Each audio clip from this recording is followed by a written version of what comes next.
Hey, it's Living with Chanel. Welcome back to my channel. If today is your first time here, welcome. I am glad you're here. I would love for you to join the family, so make sure to hit the subscribe button and the notification bell so you don't miss any of my upcoming videos. In today's video, we're gonna do something a little bit short. I'm gonna show you how I make soya spices. This is an African spice called in Cameroon kang. It's used to marinate food. You can also use it to make achu along with other spices. Onion and garlic powder, ginger powder, white pepper. I have it blended here. This is actually straight from Cameroon, so we call it poivre blanc de Penja. Is one of the best white peppers in the world. I personally think it's probably the best in the world. I think we call it country onion in English. I'm not sure. We call this Rondelle, and I've known this under the name of Rondelle. I actually have this blended. It is hard to blend this thing. You have to usually I soak it for days, or I will use like a hammer and kind of like knock it down on the floor because it's very hard. So I have it blended. I'm also going to link below all the measurements for each of the ingredients. So we're going to need some of the Pebe, salt, Sese, which is another Cameroonian spice. It looks like this.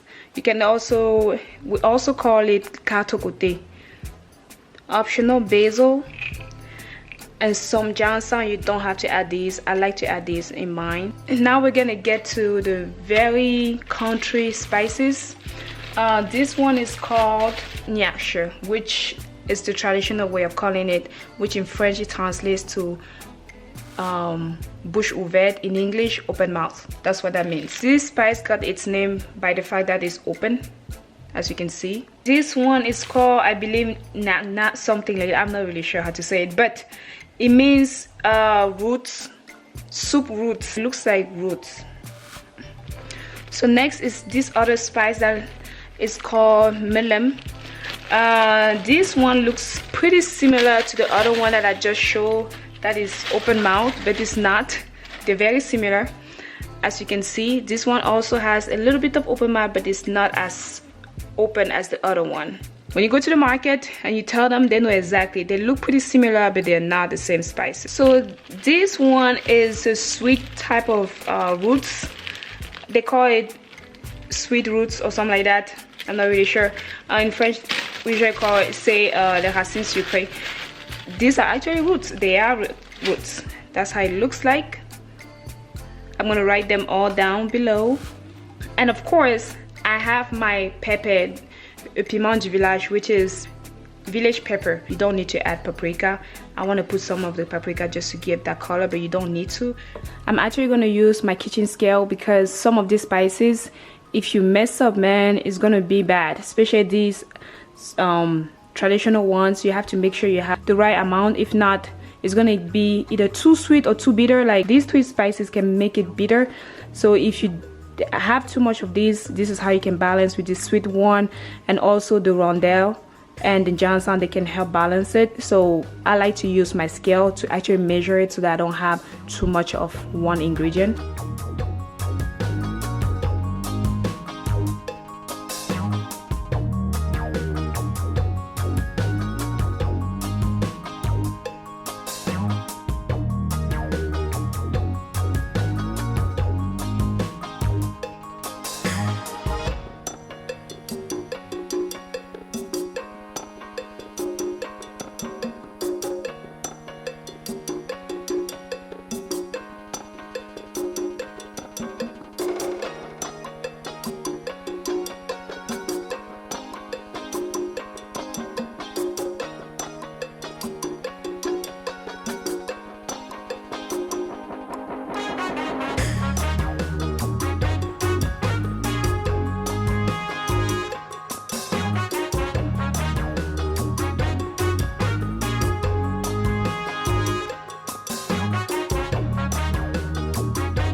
So these are all the spices I have to blend to get powder.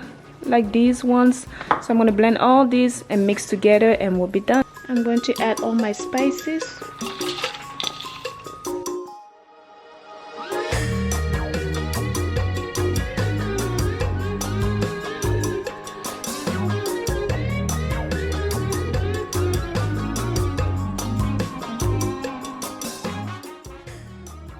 This is not going to be very smooth, so what I'm going to do is I'm going to pass it through this strainer and just get the thin version. And you can always, the leftover, you can always reblend it if you want to. These are the spices that I bought already blended. I'm going to just add to it.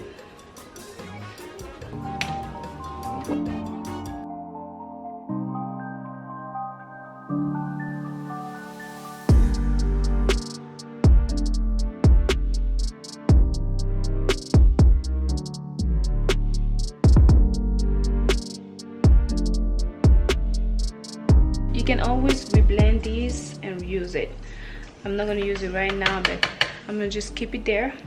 And here you have your spices. Just going to mix these together to get us our cancan spice.